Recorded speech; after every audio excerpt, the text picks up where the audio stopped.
እንደዚህ እንደምትወጃት አላውቅም ነበር። አይ ወልጃ ሳይሆን እዚህ ሞታ ከምትጠየቅ ብዬ ነው። የሰው ጥሩ የለውም እያልሽኝ ነው? የሰው ጥሩ ማለት ያው እኔ አባዬ ካሌብ። ግን በጣም ራስሽን እያካበድሽ አይመስልሽም? አልመሰለኝም። ዋሻው እንዴ? እስኪ አስበው እናንተ መታገስ ያውም ወንድምና እህት እንዳልሆናችሁ እየታወቀ። ለምግቡ እናመሰግናለን። አልደበኩም። ደብቀሻል። የሆነ ነገር ደብቄያለሁ፣ ግን ሰሞኑን እነግርሃለሁ። ስለምን ጉዳይ ነው? ሳላስበው ከከባድ ነገር ጋር ነው የተጋጨሁት። ማለት? ነገሩን ብነግርህ ለህይወት ያደጋለሁ። የምን አደጋ? እኔም አንተም ችግር ውስጥ እንዳንገባ ለትንሽ ጊዜ ተወው። ለዛሬ እንተዋለን። ባይሆን ትንሽ ጨረፍታ ንገሪኝ። እኔ አልችልም። እናስብበታለን። እና ደግሞ ትሁት ነሽ ምግቡን የላከችልሽ። ያው መድኃኒት እንደምትወስድ ስላወቀች አዝናልሻለች። ልትመርዘኝ እንዳይሆን ያመጣችሁ። መመረዙ ላይ እንኳን አንቺ ትሻለሽ። ዳኒ ረሳሹ እንዴ? ገለሽኝ ነበር እኮ። ምነው ችግር አለ? የኔ ፍቅር። የኔ ፍቅር? ማንን የኔ ፍቅር ያልሽው? አንተን ነው አባቴ። ይልቅ ቀሉን ተይና ከዚህ ክፍል ውጪ። እያዞረኝ እኮ ነው። እኔም በአንቺ ጉዳይ እያዞረኝ ነው። አመመህ እንዴ? የኔ ፍቅር። ቲና እባክሽን ውጪልኝ እያልኩሽ ነው። የኔ ፍቅር ነይ ውጪ። እራት ላቅርባ? አይ ቆያለሁ። ግን እኮ መሽቷል። አዎ ትሁት ከአባዬ ጋር እበላለሁ ብዬ ነው። ደወልክለት እንዴ? ስደውልለትም እኮ ሆን ብሎ ስልክ ያነሳ። መሽቷል እንደምትለው ስለሚያውቅ እኮ ነው። ምን ላድርግ ትሁት? ሰውየውን እኮ በቤቱ ላኖር አልቻልኩም። ካሌብ እንዲህ እያልክ ራስን አትውቀስ። ልወቀስ እንጂ በሰላም ቤት ውስጥ የሚኖረውን ሰውዬ እኮ የማንንም ዱርዬ አምጥቼ እንዳይኖር አደረኩት። በዚህ በክፉ ዘመንም እኮ እንዲህ ማምሸት ጥሩ አልነበረም። ያለበት ድረስ ሂጅ እንኳን እንዳልፈልገው ሆን ብሎ ስልክ ያነሳ። አዎ ትንሽ ተናዶብሃል። አንተ ግን በቻልከው መጠን የነሱን ነገር ለማስተካከል ሞክር። እሺ ትሁት። ቲና ተዋረደች። አባባን ለማስገደል የላከቻቸው ሰዎች አባባን ከኋላቸው ሲይዛቸው እሳቸውን በጣም ፈጣንና ነቄ ስለነበሩ ከኋላቸው ሰው ነበራቸው። እነዛ ሰዎች ሲይዟቸው ማን እንደላካቸው ማንነታቸውን ሁሉንም ነገር ተናገሩ። እሳቸው መጀመሪያ እንደዚህ አይነት ይመጣል ብለው ስላሰቡ በጣም እየተጠነቀቁ ነበረ እርምጃቸው። ሲወጡ ሲገቡ እንዲሁም ደግሞ እያመሹ ቤትም የሚገቡት አለ ምክንያት አይደለም። መጀመሪያ ምክንያት ነበራቸው። ቲና የሆነ ነገር እንደምታደርጋቸው በጣም እርግጠኛ ነበሩ። ያሰቡት ነገር ነው የሆነባቸው። ምክንያቱም ቲና እሳቸውን ለማስገደል የላከቻቸው ሰዎች ማን እንደላካቸው ሁሉንም ተናግረዋል። እንግዲህ እሷም የማልወጣበት ጦስ ውስጥ ገብቻለሁ፣ ያ ነገር ሲሳካ እነግርሃለሁ ብለው ነበር ዳኒም ደግሞ እንደዚህ አይነት ነገር እንዳሰበች ያው ባትነግረውም አስቦ ነበረ። እንግዲህ ለትሁትም ለካሌብም እንዲሁም ለአባባ የምታደርገው ነገር ይኖራታልና ጥንቃቄ አድርጉ ብሎ ነግሯቸው ነበር። በዛ በነገራቸው መሰረት እሳቸውም እየተጠነቀቁ ነበር። እንግዲህ ከሞት ተርፈዋል። ሰላም ሰላም! ውድና የተከበራችሁ የቻናላችን ቤተሰቦች ላይክ፣ ሸር፣ ሰብስክራይብ ማድረጋችሁን አትርሱ። እንግዲህ ካሌብ ባለፈው ሳምንት ቲናን እንዳነቃት እጁ ላይ ጸጥ ስትልበት ትሁትን ጠርቷት ትሁት ሙታለች ሲላት ነበረ።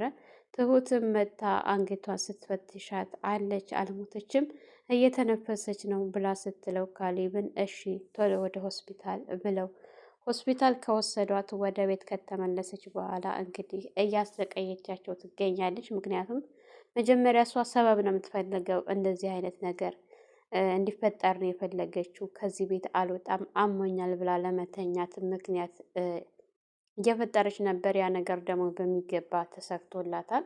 አልጋ ላይ ተኝታ አልነሳም አሞኛል እያለቻቸው ትገኛለች። አባትየው እንግዲህ ለምንድን ነው ልጄን እንደዚህ የምታደርጊው የምታሰቃየው? ለምን አትወጭም ከዚህ ቤት ብለው ሲሏት እወጣለሁ ትንሽ ይሻለኝና አፈላልጌ ሲሏት ቆይ እስከ ዛሬ ቤት አላገኘሽም እንዴ ሲላት እንዴት እኔ እኮ ቤት አግኝቼ ልወጣ ነበር፣ ነገር ግን እወድሻለሁ አፈቅርሻለሁ ሲለኝ ተታልል እንጂ የቀረሁት ስትል እሱ መቼም ይህንን ሊልሽ አይችልም ብለው ሲላት አረ በፍጹም ብሎኛል። ይህንን ያለሽ ምናልባሽ በስካር ላይ ሆኖ እንደሆነ እንጂ የኔ ልጅ ካልሰከረ በቀር ይህንን በፍጹም ሊልሽ አይችልም ብለው ሲሏት አንተም እንደሱ ነህ ስትል እንግዲህ ትንሽ ይሻለኝና ላገግምና እወጣላችኋለሁ ነበር ያለችው። ያው የእሷ አልበቃ ብሎ ዳኒም እስካሁን ድረስ አልወጣም። ቆይ አንተ ልጅ እዚህ ቤት መመላለስህን አሁንም አታቆምም?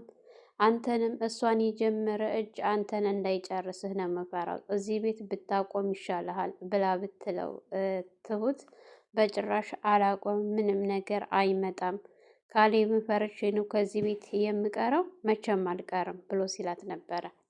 እንዲሁም የካሌብ አባት ቆይ አንተስ መቼ ነው የምትወጣው ብለው ሲሉት ቤት አላገኘሁም እና ነው አባዬ፣ ሳገኝ እወጣለሁኝ እያለ እሳቸውንም እያታለላቸው ይገኛል። ነገር ግን እነሱ ጭራሽ ከዚህ ቤት አንወጣም፣ እነሱ እናስወጣለን፣ ባለቤቶችን አስወጥተን እኛ እንኖራለን ነው የእነሱ ሀሳብና አቅድ ማለት ነው። ነገር ግን ይሄ ነገር ምንም ሊሳካላቸው አልቻለም። ካሌብን ማታለል ይችላሉ። ምናልባት እሱ ሊታለል በመጠጥም ወጣትም ስለሆነ በሆነ ነገር ሊደልሉት ይችላል። አባትየው ግን በፍጹም ሊደልሉት አይችሉም ማለት ነው። ያው ቲና እንደለመደችው በጣም ሸረኛና ተንኮለኛ ስለሆነች የታመመች መስላ አልጋው ላይ መከዳውን ደርደራ የተኛች አስመስላ ከቤት ወጥታ አባትየውን ለማስገደል ከሰዎች ጋር የተነጋገረች ባለችበት ሰዓት እንግዲህ ይህንን አድርጋ ጨርሳ ወደ ቤት ልትመለስ ስትል እንደ አጋጣሚ ዳኒ ቤት ሄዶ ነበረ። ዳኒ ቤት ሄዶ ምኝታ ክላሷ እንዳለች ሄዶ ሲያያት ምኝታ ክላሷ መከዳውን ደርድራ እሷ የለችም። ይሄ ነገር ደግሞ ግራ ጋብቶ ስለነበረ ትሁትን አለች ተኝታለች፣ በቃ ታያት አንረብሻት ብሎ ትሁትን አታሏት ትሁትን ከክላስ እንድትወጣ አድርጓት እሱም እመጣለሁ ብሎ ወደ ውጭ ነበር ሄደው። ወደ ውጭ ሄዶ እሷን መንገድ ላይ ሲያገኛት የሄደችበትን ሀሳብ እንዳይታወቅባት እንዳይነቃባት ቀይሳ ቤቱ ሲደብረኝ እኮ ትንሽ አየር ላገኝ ብዬ ወጥቼ ነበር፣ ነገር ግን አሁን ራሴን በጣም እያዞረች ነው ብላ ልታታልለው ስትሞክር ቲና አንቺ እኔ መቼም ልታታልልኝ አትች፣ የሚሄድሽበት አላማ የወጣሽው ለሌላ ነገር ነው እንጂ ለዚህ አይደለም። ተንኮልሽን ያንቺ በደንብ ነው የማውቀው ብሎ ሲላት ቆይ እንዴት አወክ ስትል እቤት ሂጄ ነበረ ምኝታ ክላስሽ መከዳሽን ደርድረሽ የተኛሽ አስመስለሽ፣ ነገር ግን አንቺ ወጥተሻል። የወጣሽው ደግሞ አለ አንድ ነገር አይደለም ብሎ ሲላት አንተ መቼም አታምነኝም እንጂ እኔ እንደዛ አይደለም ብላ ነበረ ያለችው። ያው ወደ ቤት እንዲመለሱ ከነገረችው በኋላ ታይዘው ቤት ገብተው ትሁት ምግብ እንዳዘጋጀችላቸው ስትነግረው ለዳኒ ዳኒ እኔ እኮ ግን እንደዚህ ምግብ ትሰቂያታለሽ ብዬ አላስብም ነበረ ብሎ ሲል እንዴ እኔ ሰው አይደለሁኝ እንዴ ሲላት እኔ እኮ ቢሆንም ለእሷ ምሰጫት አይመስለኝም ነበር፣ ለእሷ አስቤ ሳይሆን ለራሴ ነው። ምክንያቱም ቶሎ ተሽሏትና አገግማ ከዚህ ቤት እንድትወጣ ስለፈለኩኝ ነው ብላ ስትለው ቢሆንም እንደዚህ ተወጃታለች ብዬ አላሰብኩም ነበር ሲላት እኔ እሷ ወድጄ አይደለም ነበረ መልሷ። አንዳንድ ነገሮችን ስትናገር ትሁት ከምግብሽ እኮ ንግግርሽ አጠገበ፣ ለማንኛውም እናመሰግናለን ብሏት ነበረ የገባው ማለት ነው። እንግዲህ ምግብ ትሁት ሰርታልሻለች ብሎ ሲላት ያው እሷ ሁልጊዜ ሸረኛና ተንኮለኛ ስለሆነች ሌላም ሰው እንደ እሷ ተንኮል የሚያስብ ነው የሚመስላት ማለት ነው። ያው ዳኒ ቆይ ግን ለምንድን ነው የሄድሽው? ለምንድን ነው የወጣሽው? ብሎ በተደጋጋሚ ስለሚጨቅጭቃት ለምንም አልወጣሁኝ ብላ ስትል ኧረ እኔ ልታታልሊ ነው ሲላት አዎ የሆነ ነገር የጀመርኩት ነገር አለኝ፣ ያ ነገር ደግሞ ሲሳካ ነው የምነግርህ አሁን አይደለም ስትል ቆይ ምንድን ነው? ለምን ቢያንስ ፍንጭ እንኳን አትነግረኝም? ብሎ ሲላት የማልወጣበት ከባድ ነገር ጀምሬያለሁኝ። ያ ነገር ስጀምረው እንደ ቀላል መስሎኝ ነበረ። ከጀመርኩት በኋላ ግን ከባድ ነው። ብቻ ከተሳካ እነግርሃለሁኝ፣ ወደፊት አብረን የሚሆነውን እናያለን ነበረ የሷ መልስ ማለት ነው። ያው ምግቡን ትሁት ሰርታለች ብዬ ልካልሻለች ብሎ ሲላት ምናልባች መርዛው እንዳይሆን ስትል መመረዙንማ አንቺ ነሽ የምታውቂበት ብላ ሲላት እንግዲህ ዳኒ ብላ ስትጮህበት ረሳሽው እንዴ ልገሊ ነበረ እኮ ብሎ ሲላት እንደሱ አይደለም ስትል ለማንኛውም በይ በቃ ምግቡን ተመገቢ ብሎ ጥሏት ሲወጣ እሷም እሺ ብላ ነበረ። ያው ቲና ክላስ በተቀመጠችበት ሰዓት ትሁት እንዳጋጣሚ ልብስ ለማስገባት ስትሄድ አመሰግናለሁ ምግብ ስለሰጠሽኝ፣ አንዳንድ ነገሮችን በቃ ይቅርታ ለነበረውም እያለች ስትላት ነበር። እሷ ግን ምንም አይደለ ነበረ ያለቻት ባጭሩ ማለት ነው። እንግዲህ ካሌብ ሲመጣ አሁንም መኝታ ክላስ ቁጭ እንዳለች፣ ቆይ ግን አንቺ ከዚህ መቼ ነው የምትወጪው ብሎ ሲላት ይሻለኝና ነው የምወጣው አሁን አልወጣም ነበረ የእሷ መልስ ማለት ነው። አስቢበት እይሻለሁ ከዚህ ሌላ ነገር ሌላ ይፈጠራል የከበደ ነገር ብሎ ሲላት ቆይ ከዚህ ውጭ ምን ልታደርግ ነው ስትል እሱን አሳይሻለሁኝ በቃ ያችን ልጅ ስለወደድካትና ስላፈቀርካት ከዚህ ቤት እስከወጣ ቸኩሏል። እኔ ደግሞ እያዞሬ ነው ስነሳ፣ ስለዚህ ላገግምና እወጣለሁኝ አታስብ ስትለው አዎ ውጪ አይሻት እሷ እኮ ቆንጆ ናት፣ በመልክም በሁሉም ነገር ትበልጥሻለች እያለ ሲያናድዳት ነበረ ማለት ነው። እሷም የበለጥ ነበር የተናደደችው።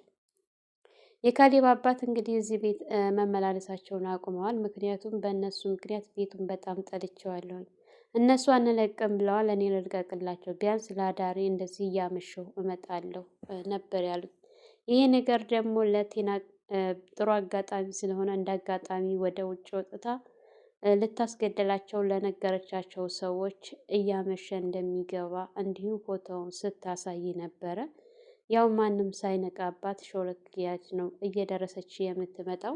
ነገር ግን ካሌብ ከበስተጀርባዋ ምን እያደረገች እንዳለ አያውቅም። ዳኒ ግን በትንሽም ቢሆን ያውቃል ማለት ነው።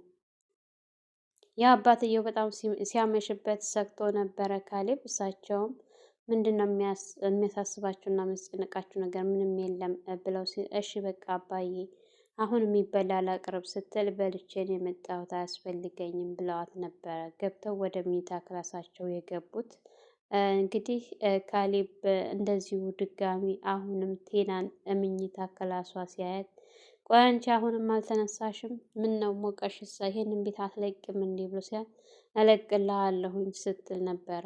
አንቺ እንደሆንሽ መቼም ይሄንን ቤት አትለቅም ብለው ሲላት የኔ ፍቅር አባ ምን ሆነህ ነው? በሰላም ነው ምናምን ብላ ስትል በጣም ነበረ የተናደደውና የተበሳጨው። አልወጣም ስትል ገትቶ ነበረ ከቤት ከምኝታ ክላሱ ያስወጣት ማለት ነው። እንግዲህ ትሁት በካሌብ አባት መቅረት ከቤት እየወጡ እያመሹ በመምጣታቸው በጣም ግራ እየተጋባች ነው። ምክንያቱም እያመሸ ሲመጣ እኮ ለሱ ጥሩ ነገር አይሆንም ብላ ስትለው ነበረ ካሌብን።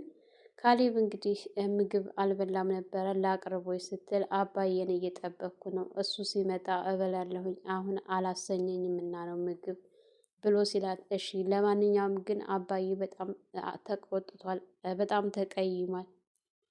ይችን ሴት እንደምንም ብለህ ከዚህ ቤት የምታስወጣበትን መንገድ ፈጥረህ አስወጣ። ምክንያቱም እሱ በገዛ ቤቱ እንደዚህ እየሆነ እስከ መቼ ነው በአንተን በጣም የተቆጣብህ ያለው? እሺ እኔም ነገሮችን ለማስተካከል እሞክራለሁ ነበር ያለው ካሌብ። እንግዲህ ትሁት እንደዚህ ካለችው በኋላ ቴና ሊያናገራት ቢሞክርም ከዚህ ቤት እንደማትወጣ ነው እየነገረችው ማለት ነው። ምክንያቱም እኔ እዚህ ቤት ነው የመጣሁት፣ ይህንን ቤት ነው የማውቀው፣ ምክንያቱም ቤቱ ያባዬ ነው ብሎ ብላትም እኔ ዞሮ እዚህ ቤት እንደመጣው ስለሆነ የማውቀው ቤቴ ነው መፍቻም ደግሞ ፍቹን አልፈታህም ስትል አትፍቺ፣ ካሁን በኋላ የሆነ ነገር ያደርገኛል ብለሽ ከሆነ ተሳስተሻል፣ አልፈታሽም፣ በላይሽ ላይ ግን አገባለሁ፣ አሳይሻለሁ ነበር ያላት። መቼም አታደርገውም ስትል አድርጌው አሳይሻለሁ ነበር ያለው። እንግዲህ ዳኒም በጣም እየተናደደ እና እየተበሳጨ ነው። ምክንያቱም እንዴት ከኔ ትደብቀኛለች? ምን እያደረገች ነው የሚለው ነገር በጣም ምክንያቱም ከሁሉም ውጭ ሊሆን ነው። ወይ ከኤደን አልሆነ፣ ወይ ከእሷ አልሆነ፣ ወይ ከገንዘቡ። እሷን መቼም አይፈልጋትም፣ ገንዘቡን ነው የሚፈልገው። ገንዘቧን ከዚህ ቤት ካገኘች ያንን ገንዘብ ደግሞ እሱ ተቀብሏት ሄዶ ከኤደን ጋር ጥሩ ህይወት መኖር ነው የሚፈልገው። ያ ነገር ደግሞ አልተሳካለትም ማለት ነው። የባሱኑ እሷን እያሳጣት ነው የሄደው። ኤደን ከዚህ በኋላ ተመልሳ ከዳኒ ፍቅር ጋር ትቀጥላለች የሚለው ነገር ይሄ ነገር በጣም አሳሳቢ ነው። ከዚህ በኋላ በፍጹም ከእሱ ጋር የምትኖር አይደለችም። እንግዲህ ኤደን በጊዜ ብዛት ከካሌብ ጋር እንደምትሆን ምንም ጥርጥር የለውም። ያው ቲና ሁልጊዜ ያሰበችው ነገር ሁልጊዜ እንደከሸፈባት ነው። አሁንም ከሽፎባታል። መቼም አይሳካላትም። መቼም ገንዘብ ልታገኝ አልቻለችም። ያው ግን እዚህ ቤት እንደ ሙጫ ተለጥፋ ቀርታለች። ከዚህ ቤት መቼም ልትወጣ አልቻለችም። እንደዚህ በቀላሉ የምትወጣና በቀላሉ የምትሞት አይደለችም ቲና ማለት ነው። የዋዛይቱ አይደለችም። በጣም ከባድ ሰው ናት። በዛ በዚህም እያለች ይኸው እስካሁን ድረስ አለች። እንኳን እሷ ዳኒ ራሱ መንቀሳቀስ አልፈለገም። ቤቱ ሙቆታል ማለት ነው። ሰላም ሰላም፣ ውድና የተከበራችሁ የቻናላችን ቤተሰቦች እንኳን ሰላም መጣችሁ። ላይክ፣ ሸር፣ ሰብስክራይብ በማድረግ ቤተሰብ እንድትሆኑ እያልኩኝ ለዛሬ ነበረን ይሄን ይመስል ነበር። በሌላ ቪዲዮ ተመልሼ እስከምመጣ ለፍካት ሚዲያ አዲስ የሆናችሁ ላይክ፣ ሸር፣ ሰብስክራይብ እንዲሁም የደወል ምልክት ማጥቆር አትርሱ። መልካም ቆይታ ይሆንላችሁ በያላችሁበት።